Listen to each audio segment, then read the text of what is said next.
Okay, I'm back. Well, I'm wearing a different long coat than last week, and this is actually one I did not make. There, it's uh, you wouldn't believe how many of these I have. But anyway, I was talking last week about the Seminole War Heritage Trail guidebook.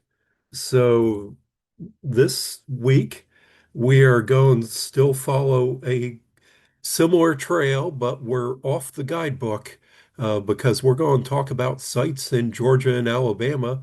And these really specifically connect to the events and happenings in Florida. So let's pull up a map here.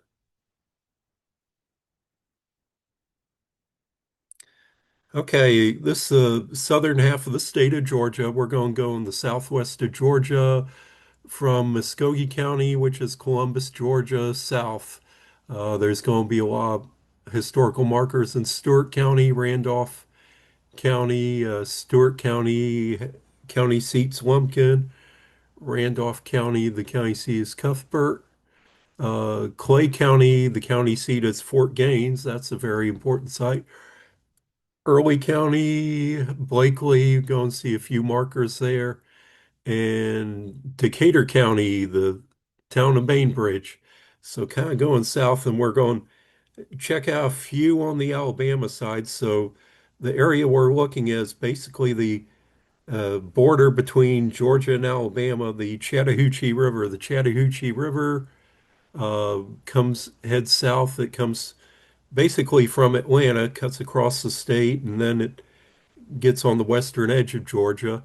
And right in Bainbridge in Decatur County, you have the Flint River join in. And when those come together, they form the Apalachicola River, which from there south is the Apalachicola River in Florida, which that'll be the next the next program we take a look at.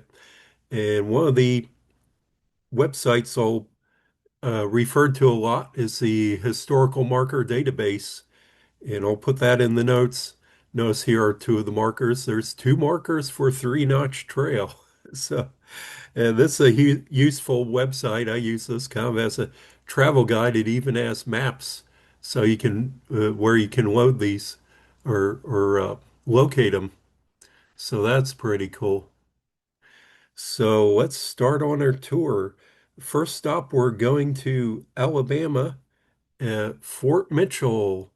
And here is Fort Mitchell. It was the Indian agent named after David Mitchell, the Indian agent who was former governor, and then he became Indian agent because I guess he figured out he could make more money.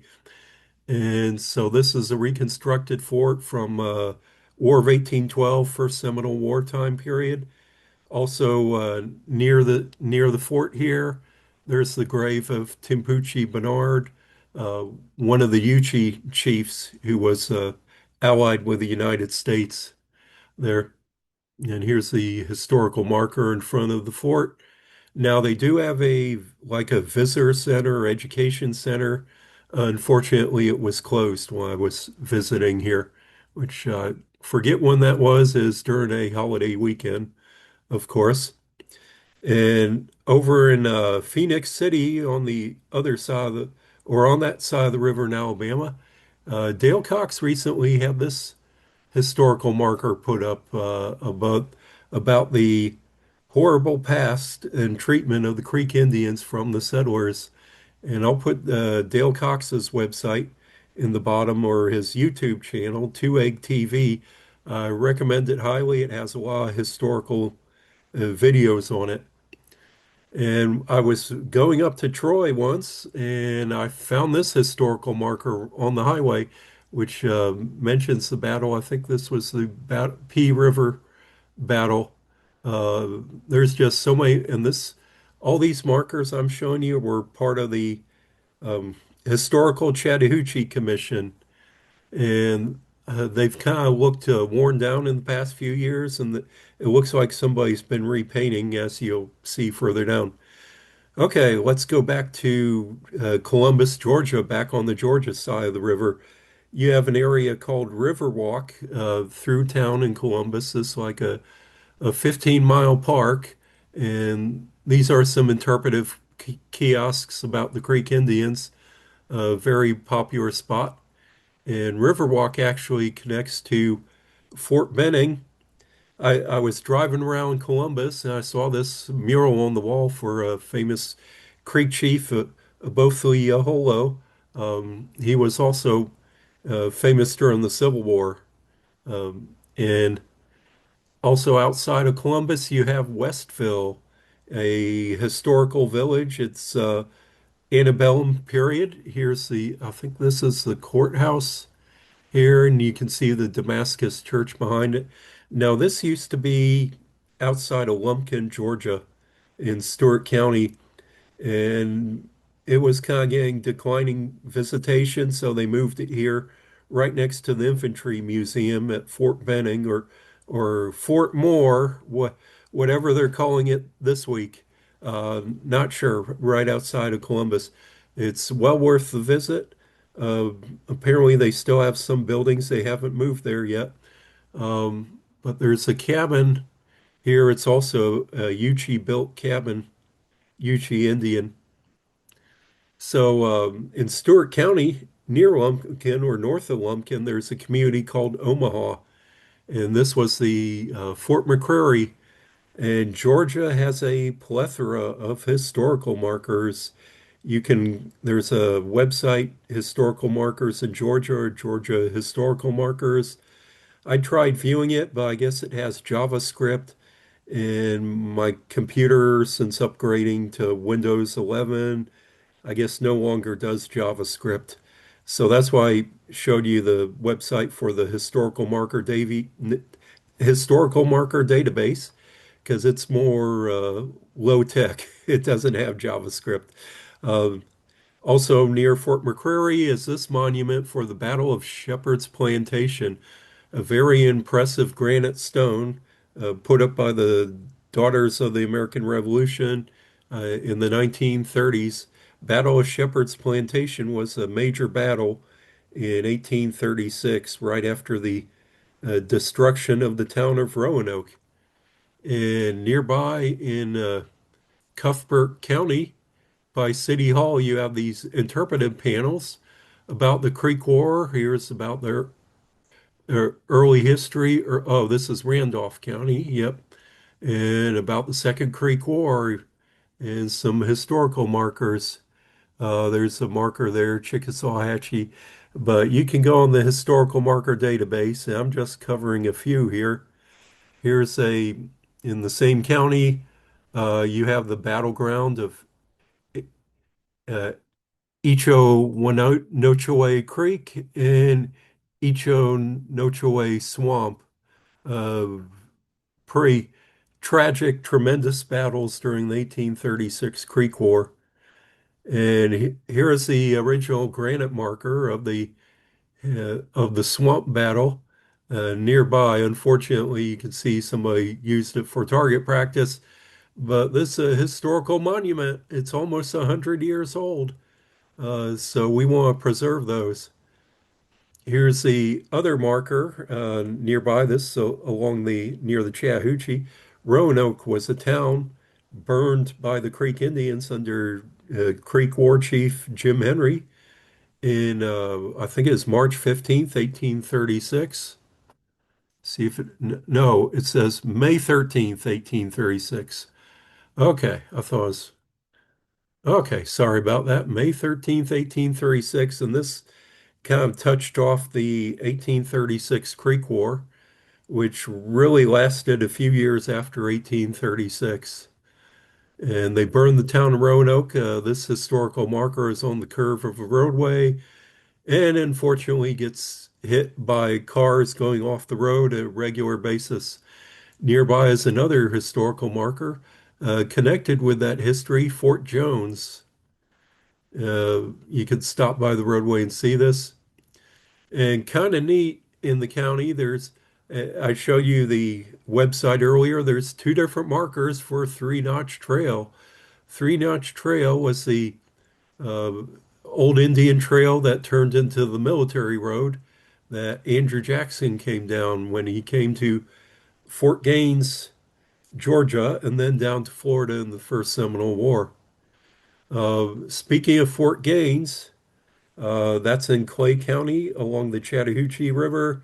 It's on the high bluffs looking down at the river.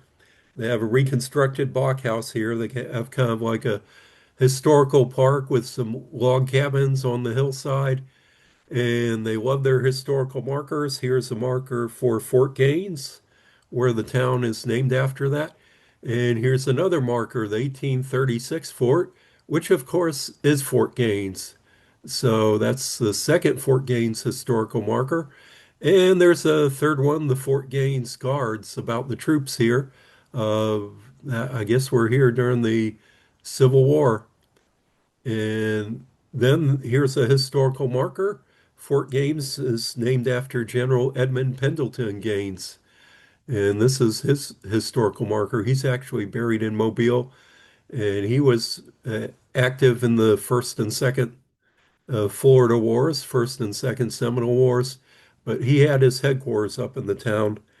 And this was, I guess, considered the settlement on the northern edge of the Creek Indian Reservation at the time after the 1814 Treaty of Fort Jackson.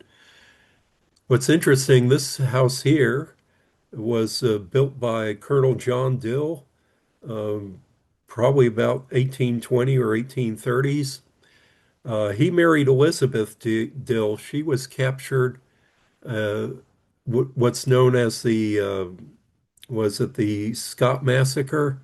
We'll be talking about that in another video. She is a surviving wife of one of the officers, and she survived and was held prisoner by the Seminoles for about 4 or 5 months until they recaptured her, and she came to Fort Gaines. She separated from her other husband and married John Dill, and they're actually buried in one of the two historical cemeteries here in Fort Gaines.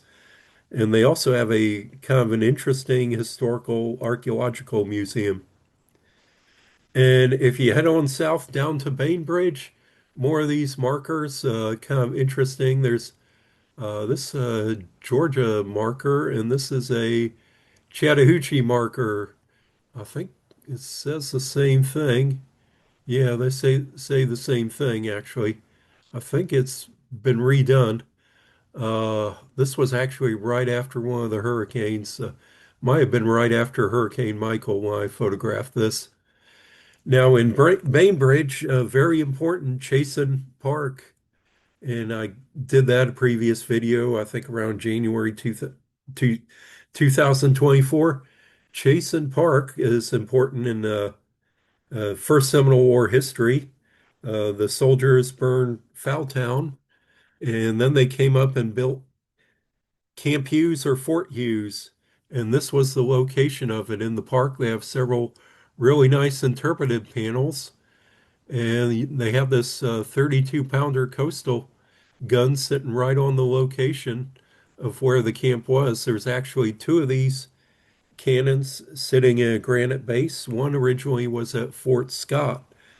Now, when they built the reservoir, Lake Seminole, I think in the early 1950s, they moved that cannon from the location at Fort Scott to here in Bainbridge in the park, because the location of Fort Scott is now inaccessible unless you have a boat. And if you go right now during the warm season, there's plenty of timber rattlesnakes out there. And this is Fort Scott, a historical marker. I think it's Hutchinson Ferry Road, south of Bainbridge. And that was also known as Wingate's Fish Camp, historical marker. And pretty much this is as close on land as you can get to the location of Fort Scott, what was Fort Scott. We estimate there's a large number of burials at Fort Scott of military who were never moved and are still buried out there. Now, nearby is the village of Fowltown because the soldiers from Fort Scott came and attacked Fowltown and pretty much started up the action in the First Seminole War. And this marker was originally on the curve of a roadway. You couldn't really see it. There's no way to safely stop. In fact, on the 200th anniversary of the burning of Fowltown on, I think it's November 23rd, 1817. Well, back in 2017, I went out there and cleaned up the original marker. Well, it's now been moved and repainted, as you see, and it's not far from Hutchinson's Ferry. It's just north up the road, and it's next to another historical marker. You can see there's plenty of shoulder along the roadway. You can actually stop now and safely park there and read the historical markers next to a old historic wooden church here. Um, Nearby Fort Scott, in fact, it's just almost blocks away. There's Camp Recovery, and this was the hospital of the Fort Scott. The hospital was active from about 1818 to 1821. It's on the land side across the Flint River from Fort Scott. Camp Recovery, it was a kind of interesting history. It was believed to be better, healthier for the soldiers there. Now, you can't really go past this gate. It's all ranch property, private property. But you can stop here and get a photograph of the this real nice brick gate and the historical marker right here. Interesting is Camp Recovery. The doctor here was Thomas Lawson, uh, who was at first he is surgeon for the 7th Infantry. They became surgeon for the Louisiana Volunteers during the Second Seminole War, and soon after became Surgeon General of the United States, which position he stayed in during through the Mexican War for about, I guess, about 10 years after that. Uh, Inside Fort Scott, now you can't walk up to here because it's still in private property. You can see the white tents in the background. That's when we had a historical camp out here at the 200th anniversary of the attack, Scott Massacre on November 30th, 1817 and 2017.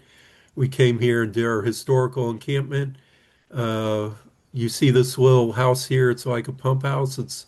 I don't know if you'd call it a chapel or whatever, because we're actually inside the fence of the post cemetery.